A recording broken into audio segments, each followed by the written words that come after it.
अलबेले किस्सों की दास्तां के सिलसिले शुरू हुए बनके कहानियां कहानियां।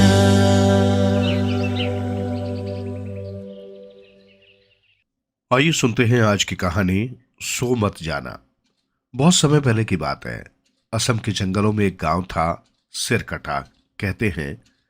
वहां एक बार राक्षसों ने हड्डियों से बने हथियारों से समस्त गांव के निवासियों के सिर काट दिए थे। उस गांव का व्यापारी धन्नालाल जब परदेश से कमाई करके गांव लौटा तो सुनसान गांव देखकर दंग रह गया। भयभीत सा धन्नालाल गांव के मंदिर में देवी के चरणों में पहुंचा। रोते हुए उसने देवी से पूछा, मां, ये सब क्या हो गया? चिंता मत करो वत्स, तुम्हारा परिवार सुरक्षित है। तुम्हारी पत्नी बच्चों सहित मायके गई हुई है। ये घटना तो उसके मायके जाने के बाद हुई है। देवी बोली, अब मैं क्या करूंगा मां? इन राक्षसों से कैसे पीछा छूटेगा? सुनो, इन राक्षसों को नीचे की ओर देखने की आदत है। एक दो रोज में राक्षसों का सरदार यहां अपनी बस्ती बसाने आएगा। तुम गांव के द्वार को त्रिभुज जैसा बना दो। उसे नीचे की ओर चौड़ा दरवाजा दिखेगा। त्रिभुज का ऊपरी सकरा मुंह नहीं देख पाने से वो उस त्रिभुजाकार दरवाजे से टकराकर मर जाएगा। देवी ने समझाया। दूसरे दिन धन्नालाल ने त्रिभुज के आकार का दरवाजा बनवा दिया। एक दिन राक्षसों का सरदार तेजी से दौड़ता हुआ गांव की ओर आया। तेजी से आने के कारण उसका सिर दरवाजे से टकराया, जिससे सिर टूटकर त्रिभुजाकार दरवाजे के ऊपरी हिस्से में फंस गया। राक्षस की वही मौत हो गई। डर के मारे सभी राक्षस वहां जंगल छोड़कर भाग गए। खुशी खुशी धन्नालाल देवी मां के चरणों में प्रसाद चढ़ाने गया। देवी मां ने उसे समझाया, धन्नालाल, मेरे त्रिशूल से तांबा लेकर त्रिभुज की आकृति के कुछ ताबीज बनवा लो। जो इन ताबीजों को पहनेगा उसके सामने आते ही राक्षस झुलस जाया करेंगे। इससे तुम्हारा परिवार सुरक्षित रहेगा। देवी मां को धन्यवाद देकर धन्नालाल मंदिर से बाहर आया। कुछ दिनों के बाद उसने गांव के पास नई बस्ती बसा दी और परिवार वालों के गले में त्रिभुज के आकार के ताबीज डाल दिए। धन्नालाल का परिवार पीढ़ी दर पीढ़ी इन ताबीजों को पहनता रहा। काफी दिन बाद जब परिवार में एक बालक का जन्म हुआ तो उसका नाम रखा गया त्रिभुवन। धीरे धीरे त्रिभुवन बड़ा होने लगा।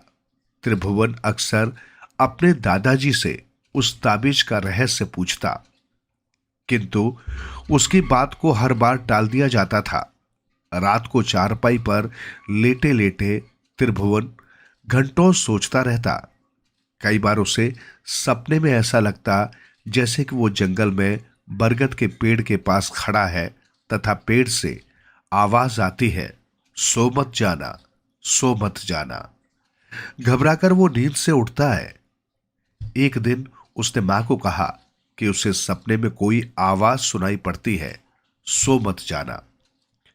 मां ने उसे प्यार से समझाया कि दिन की बातें रात को सपने में दिख जाती हैं। त्रिभुवन मां के उत्तर से संतुष्ट नहीं हुआ। उसने आश्रम में अपने गुरुदेव से पूछा तो उन्होंने कहा, बेटा त्रिभुवन, तुम्हें किसी बात के लिए चौकस रहने की जरूरत है।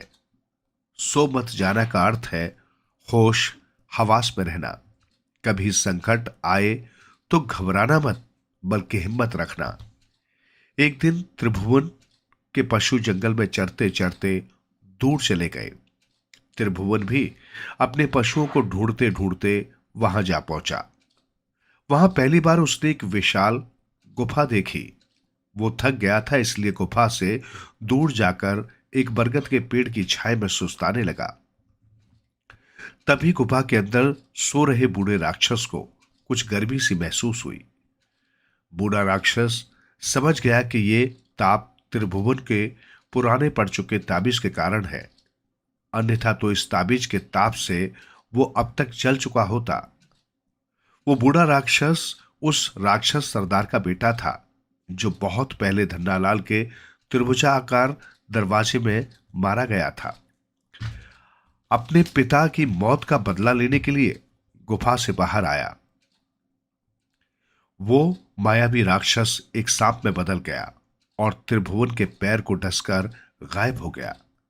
त्रिभुवन को सांप के जहर के कारण मूर्छा सी आने लगी।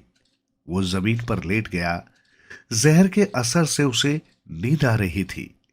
उसका शरीर ढीला पड़ता जा रहा था, किंतु त्रिभुवन ने हिम्मत जुटाई और सोया नहीं।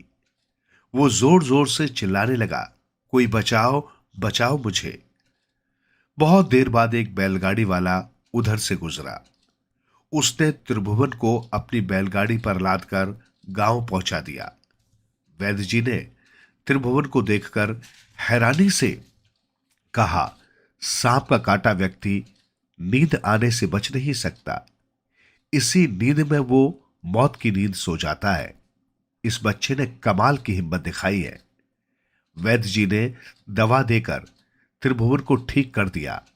फिर तीसरे दिन त्रिभुवन ने घर वालों को बताया कि गुफा में बूढ़ा विशाल राक्षस है। उसने मुझे सांप बनकर काटा है। शाम को सारे परिवार की बैठक हुई।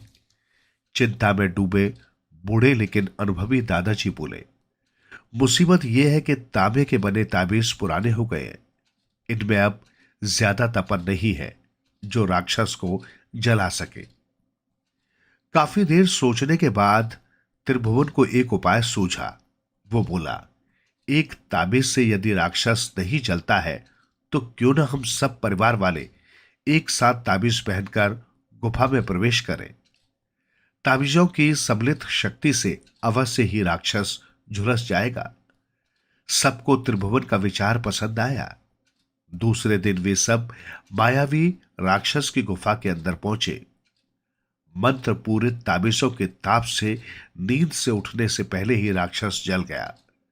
बूढ़े दादा ने त्रिभुवन की पीठ थपथपाई। त्रिभुवन बोला, दादाजी, धन्यवाद तो उस प्रभु को दीजिए जिसने समय रहते ही सावधान किया कि सो मत जाना।